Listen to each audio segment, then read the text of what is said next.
story now. We are living in a moment where crisis is not something that happens and ends, it just keeps on stacking up with the Iran wars, political shocks, economic uncertainty. Breaking news alerts have just become part of the background noise, you could say, of everyday life. And for millions of people, the experience is not just concern about what is happening, it is constant exposure to it. The scroll is never stopping, the headlines are never slowing down, and the emotional load is definitely still building. So the question that psychologists are now grappling with is pretty simple, but it's an unsettling one. What is this doing to us? Are we becoming more alert and informed, or just more anxious, more exhausted, and in some cases, emotionally numb to it all? Well, joining us now is Professor Yoram Yovell in Jerusalem. You know, I'm interested to hear your take on this. Are humans actually built to process this level of constant global crisis exposure, or do you think that we're just fundamentally overwhelmed by all of it? Wow. So the short answer is no, we're not. Here's the thing. The brain systems that govern our attention were geared to life in nature, where there were emergencies, but they were limited. They had a beginning and they had an end. And our nervous system is well equipped to deal with that. The thing is that with the advent of social media and with the algorithms that really look at our attention as the main resource that they're trying to secure, because this is what their financial models are based on. The more clicks, the more attention that any piece of information gets, the better the reimbursement for the advertisers. So what we have is technology that's vying for our attention and addressing the systems that we don't control consciously. When something novel, something exciting, something scary definitely happens, we shift our attention to it, without even being aware that we're doing it. It simply happens. And as I said, we're now facing more than we can reasonably handle. And the results are everywhere. Right. When you talk about the results, what are those results? I mean, what are you seeing as a psychologist when it comes to, what you're hearing from patients? Has there been a change, would you say? I think it's something that we're all feeling. I won't put myself out of it. I think it's true for us, for all of us as well.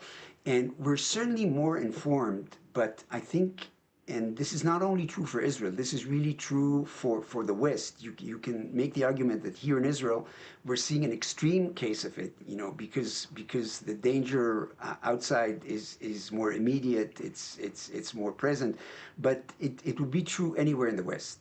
What we see is that people are more anxious, and once they get numb, that really means that we've gone a little too far. So anxiety in and of itself is not a bad thing, sort of being alert and aware and responding to dangers around you. I mean, that's part of survival. But numbness is a different thing. Numbness is what our brains do when they feel overwhelmed, when there's really too much. And the fact that you do see numbness, and you see it here in Israel, you see it elsewhere as well, lets you know that we've been given more than we could handle. And if I can give any advice to people is to limit their exposure to social media. Really, it's not that it's bad overall, but I think over consuming it is simply not good for our system. Right. It's interesting. I want to talk about that idea of becoming numb, because I think that's something that a lot of us have experienced. I myself, obviously, as a news anchor who covers the news on a daily basis, I can very much say that I have become numb to a lot of different stories that I'm covering on a daily basis. But what is the alternative? I mean, is it any healthier to be having emotional breakdowns on a daily basis? No.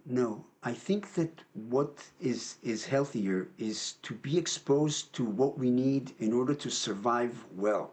Here in Israel, it would be having the Homefront Command app, being on your phone and functioning, so that if there's an emergency in your area, that you will know about it ahead of time, and you'll be able to take the measures needed for your own safety and the safety of the people who depend on you.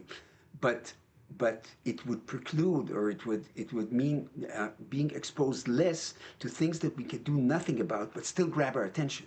Okay, and there, my strong advice would be an informed consumer and don't overdose. You do as little of it as you can, and with the time that you save by not spending it on social media, spend it with the people you love. Spend it with the people you care about, because this is really what protects us against this overwhelming feeling, and this is what gives us stability. It's what gives us the ability to survive all these things. This is what builds resilience. And the funny thing about Israeli society is that both these things are true. We are traumatized, but we're also incredibly resilient. And the studies that we do, and I've been personally involved with them because I'm still doing reserve duty. Mm-hmm. And during the first few months after October 7th, I was the commander of the research unit of the Home Front Command. And what we saw when we looked at Israeli society is that there really is this burden of trauma exposure, but there's also incredible resilience. And I think we should work up the resilience, and we should tone down our exposure to things that would be traumatogenic. Absolutely. Well, I can say, having covered this conflict now for so long, just being in the Middle East as a news anchor for 10 years, resilience is the word that I would use to describe when it comes to Israeli society and culture. I'd like to thank you so much for joining us. Very, very fascinating to hear your take. I guess I'm not alone. Thank you, all right, my friends. That's it for now on Middle East Now. I'm Natasha Kirtchuk, and thanks so much for joining us. We'll see you tomorrow.